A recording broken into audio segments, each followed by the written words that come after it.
सभी को जय मसीह की। तो सबसे पहले तो मेहमानों का हम लोग स्वागत कर रहे हैं, क्योंकि शायद मैं लेट हो गया था साउंड की वजह से। इनको लेने के चक्कर में थोड़ा टाइमिंग का गड़बड़ हो गया था। तो इसके पहले भी हमारी गवाही से पहले मैं कल की जो बात है वो आपको बताना चाहता हूँ। देखो, टाइम ये मत सोचना कि टाइम ज़्यादा हो रहा है ना, सारा टाइम परमेश्वर का ही है, अपना कुछ नहीं है ना। और हमें बाइबल में लिखा भी हुआ है ना, विश्राम दिन को क्या बोलते हैं हम लोग, विश्राम दिन को पवित्र मानने के लिए स्मरण रखना, याद रखना। खाली याद रखने से नहीं, मतलब पूरा मानना है ना। तो आज बिल्कुल टेंशन फ्री होकर के सुने, है ना, आपके विश्वास को मजबूती मिले। मैं कल की बात बता रहा हूँ। कल तक बता रहा हूँ कि साउंड की व्यवस्था नहीं थी, और मेरे दिमाग में भी बिल्कुल ये था कि हाँ हो जाएगी, कहाँ से होगा पता नहीं। लेकिन कल सुबह 9 बजे जैसे मैं प्रार्थना किया, हम लोग जो भी प्रार्थना के निवेदन रहते हैं हम लोग लिखते हैं और उसके लिए प्रार्थना करते हैं। तो कल सुबह 9:30 बजे मैं प्रार्थना कर रहा था घर पे ही, और मुझे पता नहीं कि साउंड की व्यवस्था कहाँ से होगी, ये जो भी बज रहा है। तो 11 बजे के आसपास भाई अभिषेक पीछे बैठे हुए हैं, एक बार थोड़ा सा खड़े हो जाए अभिषेक भाई, पीछे वो बैठे हुए हैं। उन्होंने मेरे को फोन लगाया और गलती से फोन लगाया, मेरे को पता नहीं। मैंने परमेश्वर को कहा कि मैं परमेश्वर, हमारे पास कोई व्यवस्था नहीं है, कुछ भी नहीं, मुझे नहीं पता कहाँ से होगा, तू जानता है, ठीक है। परमेश्वर को सौंप दिया। और 9:30 बजे की बात है, 11 बजे अभिषेक भाई का फोन आता है, वो भी गलती से आता है। सर राइट अभिषेक भाई, गलती से आता है कि मैंने किसी और को लगाया था लेकिन आपको लग गया। मैंने कहा आपको लग गया नहीं, आपको लगवाया फोन। मैंने इनको बोला आपको फोन लगवाया है, कल प्रोग्राम है तो आपको साउंड लेकर के आना है, हमें, ठीक है। तो मैं एक छोटी सी गवाही है। तो हम प्रार्थना के द्वारा, मैं कह रहा हूँ प्रार्थना के द्वारा एवरीथिंग इज पॉसिबल, सब कुछ संभव है। विश्वास के साथ प्रार्थनाएं करनी है हमें, ठीक है। अब अपने हमारी गवाही पे आते हैं कि देखो, आपने बहुत लोगों ने सुन रखा है, यूट्यूब पे काफी लोगों ने देख रखा है, 1000 से ज्यादा लोगों ने देखा है ना। और आप लोगों ने, बहुत सारे कलीसियाओं ने भी जाना है। मैं फिर से आपको बताना चाहता हूँ कि परमेश्वर का जो काम है वो अद्भुत काम है, हमारी समझ से परे है, और वो महान काम हमारे साथ करता है। लेकिन हमें विश्वास में कमजोर होने की आवश्यकता नहीं है ना। तो जब हमें पता चला था कि हमें कैंसर, मतलब मेरी पत्नी को, मुक्ता को कैंसर हो गया है ना, आपको पता था, काफी लोग जानते थे, लेकिन आपस में बातें होती, लेकिन खुल करके कोई बात भी नहीं कर पाते, क्योंकि सबको पता था कि ये बचने वाली नहीं है ना। ये सब नॉर्मल सी बात है, मैं जो हम लोग खुल के जो बात बता रहे हैं। तो 17 तारीख को, 19 तारीख को हम लोग जब आए थे, 19 दिसंबर को 2021, 19 तारीख को हम लोग शाम को जस्ट आए थे। और सबसे पहला फोन जिन परमेश्वर के सेवक को लगाया था वो है मुकेश जी।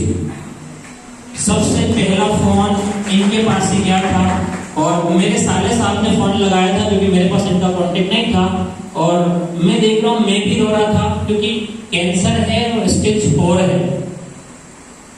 उठना चलना फिरना नहीं था, ये खाट में पड़ी हुई थी। मैं लेटी हुई नहीं बोल रहा हूँ, मैं पड़ी हुई बोल रहा हूँ। लेटने में और पड़े रहने में फर्क है, ठीक है। तो खाट में पड़ी हुई थी और मैं रो रहा था। बाकी जो मेरे ससुर वाला आए थे, मेरे सास भी बैठे हुए हैं, और बाकी लोग भी थे, है ना, 2-3 लोग और भी थे। सब लोग रो रहे थे।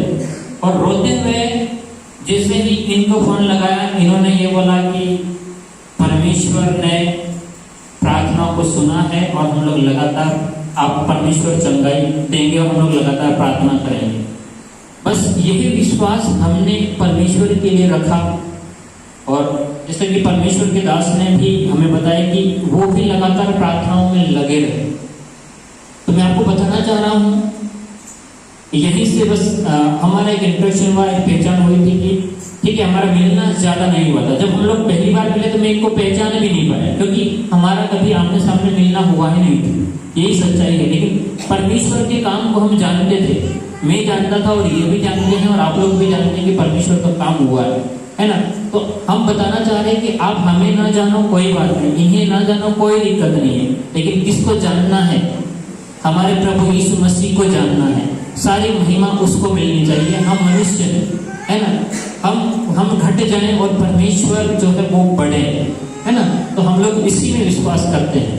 तो ये हमारी गवाही है। बाकी कहानी आपने सुन रखी है पहले भी, तो मैं आपका समय ज्यादा खराब नहीं करता हूँ। मैं परमेश्वर के दासों का और इनकी पूरी टीम का, जितने लोग यहाँ बैठे हैं, सामने जो बहने बैठे हैं, सभी का मैं धन्यवाद करता हूँ। इस कलीसिया की तरफ से धन्यवाद करते हैं कि आप लोगों ने समय निकाल के हमारी कलीसिया के बीच में आप लोग आए हैं, है ना।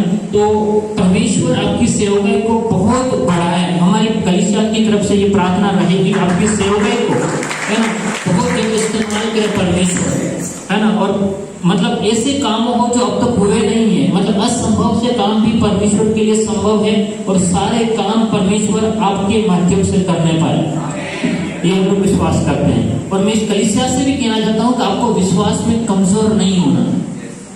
परमेश्वर बहुत बड़े बड़े काम किए हैं, परमेश्वर ने पहले भी किए थे, अब भी कर रहा और आगे भी करेगा, लेकिन आपको विश्वास में बिल्कुल चट्टान की तरह अडिग रहना है ना। कुछ भी हो जाए, जैसे कि हम लोग जुलाई में जब पेट स्कैन कराने गए थे, है ना, जो अभी जुलाई की बात बता रहा हूँ, जुलाई 6 तारीख की, ज्यादा टाइम नहीं हुआ, 1 महीने पहले की बात है ना। उसके बाद में मैंने 8 या 10 तारीख को वीडियो बनाया था। जुलाई 6 तारीख को हम लोग गए थे अंदर, तो जो पेट स्कैन की जाती, पेट स्कैन में शब्द बोल रहा, आप ये मत समझना कि पेट की जांच होती है, उसका नाम है पेट स्कैन। कैंसर की सबसे बड़ी जांच होती है, और मैं बता दूं जांच इसलिए, वो 22,000 रुपए की जांच होती है, सबसे बड़ी जांच है। वो पूरा सिर से लेकर के पैर तक की जांच करता है, तो उसको बोलते हैं पेट स्कैन बोलते हैं, है ना। तो पेट स्कैन जब अंदर गई थी ये, तब मैं बाहर से प्रार्थना कर रहा था और ये अंदर से, और मैं एक ही प्रार्थना कर रहा था कि परमेश्वर अगर रिपोर्ट नॉर्मल नहीं भी आई तो भी मैं तुझे नहीं छोड़ूंगा। सबसे पहला केस शद्रक मेशक अबेदनगो ने क्या बोला था कि परमेश्वर तू बचाएगा तो भी ठीक है, नहीं बचाएगा तो भी ठीक है, लेकिन मैं परमेश्वर को नहीं छोड़ूंगा। वैसे ही हम लोग भी प्रार्थना कर रहे थे, परमेश्वर अगर रिपोर्ट नहीं भी नहीं, मतलब नॉर्मल नहीं है, तो भी हम तुझे ही मानेंगे, तुझे ही भजेंगे। और जब रिपोर्ट आई तो सब कुछ अनबिलीवेबल, मतलब जिसे डॉक्टर को भी विश्वास नहीं होता, किसी को भी विश्वास नहीं। हम लोग जब कहते हैं ना कि ऐसा होगा तो लोग यकीन नहीं करते हैं, लेकिन असंभव सा काम भी हमारी लाइफ में संभव हुआ है। तो मैं आपको बताना चाह रहा हूँ कि आपकी लाइफ में भी संभव होगा, और सारी महिमा परमेश्वर को मिले।